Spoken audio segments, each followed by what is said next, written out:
পাক করতেছাও এরা কি কয়? এটা কচু শাক বলে। হ্যাঁ, এটা কচু শাকের মুসুরির ডাল দিয়া। তো এত ঝোল ঝোল কে? এগুলো আর একটু শুকাবে, আটাবে। দেখেন হইলে শক্ত হবে। দর্শক ভাই গেলে দেখাইতেছে, এই যে দেখেন, এই যে এরকম ভাবে কচু শাক কেউ এইভাবে পাক করে খাইছেন নাকি?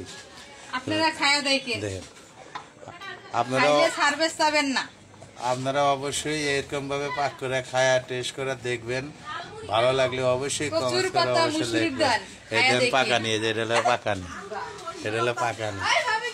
ঠিক আছে, এরকম এরকম কচু শাক আমাদের জীবনে খাই নাই, বয়সেও খাই নাই যে কচু শাক এরকম ডালেন দেখায়।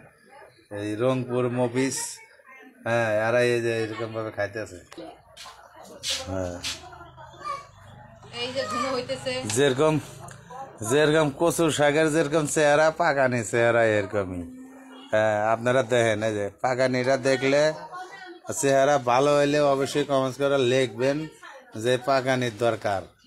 মোবাইল নাম্বার দেওয়া থাকবো, ফোন দিবেন। খাইলে সার্ভিস হ্যাঁ, পাবেন না। খাইলে বলে সার্ভিস না দেন। আবার কচু শাক কিভাবে ঘটে দেখছেন, কিভাবে ঘটে? এই যে কচু শাক এরকম ভাবে জীবনে ঘোড়া দেই নাকি, আর এরকম ডালেন দেখাওয়া দেই নাকি। কত খাই এটা ভিডিও করতেছে। হ্যাঁ, ওই দেখো। কালাই দিস না ঠিক আছে। হ্যাঁ। এটা তো সেই জিনিস সজনা পাতা কাটি হ্যাঁ। দিছি পেলকা করে